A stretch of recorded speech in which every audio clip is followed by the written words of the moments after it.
I know there are some people out there that talk about haters as in, don't worry, if you're getting haters, the more you get haters, the more you must be on path. Well, that's kind of a half truth. On the one hand, it is true because if you're just talking to 5 people and those are your friends, well, they're not going to comment on social media how, that's rubbish. Your shirt looks silly or something like that. But when you start going out to 500 people, 5,000 people, 500,000 people, well, then sure, you're going to get some people who just don't like you for whatever reason. You're going to get some comments that are nasty. You're going to get comments that are half nasty, but half true. And you have to filter out the pearl of wisdom within the hate there sometimes. The bigger you get, that's just going to happen. And that's just a fact of life. There is no politician alive where someone doesn't hate them. There's no celebrity or movie star alive where someone doesn't hate them. So unless you want to stay very small, you just have to start opening yourself up to this fact. So on the one hand, it could be seen that the more haters you get, the bigger you're getting.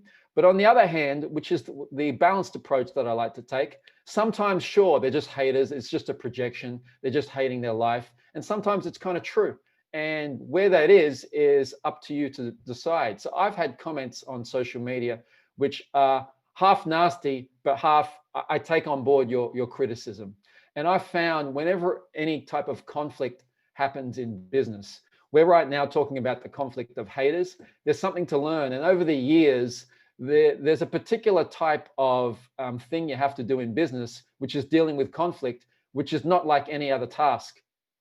So dealing with someone who's saying something very nasty to you on social media or via email or whatever it is, or sometimes in a feedback form or whatever it happens to be, that's quite different to me trying to figure out how to do a Facebook ad, because it attacks my ego and it weighs on me. It's something that I think about in the shower or think about at night, or, I've got to get off my chest. So I talk to my partner or my business partner about it. So it's not like any other task. So that type of conflict, over the years, I've just realized that it's good to make notes about these conflicts because it's a learning opportunity. And whenever that occurs, this type of conflict, my brain now is used to thinking, all right, what do I do here?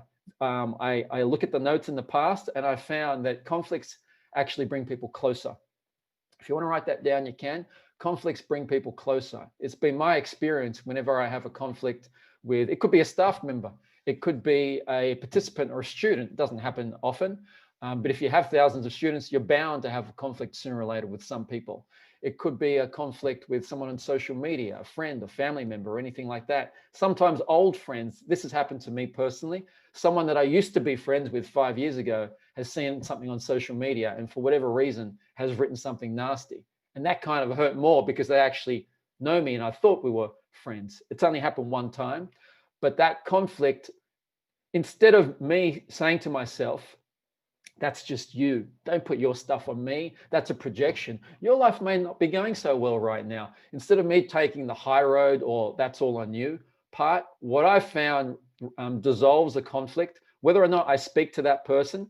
Obviously, it's easier if I speak to that person, but understanding them dissolves that conflict more than anything that I've ever experienced before. More than me trying to say, that's their projection, don't worry about it, that must mean I'm successful. I just haven't found that removes the energy and the charge from it.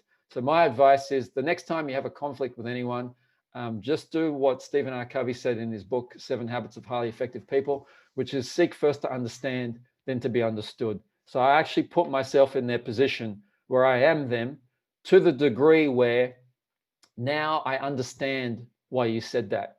If I get to the point where I'm looking at it from someone else's point of view and I'm seeing myself through their eyes to the point where I feel a certain way, that I would actually go out and write this comment for whatever reason. If I get why they did it now and it makes sense and I feel the feelings that they would have felt, as in I feel justified or whatever it is, that seems to neutralize this conflict. And now I see it from both sides. But all of the other stuff that I used to do, it didn't seem to fully work. Like it doesn't seem to fully work when you get on your high horse and you say, that's your stuff. That kind of half works, I found. If it works for you, by all means do it, but I just haven't found that that's the way to do it. Same with any other conflict I've had with any other person before. Understanding them works. And I think that's just a law of the universe, because that's a more balanced way to be, understanding other people as opposed to saying, that's all you. It's got nothing to do with my life.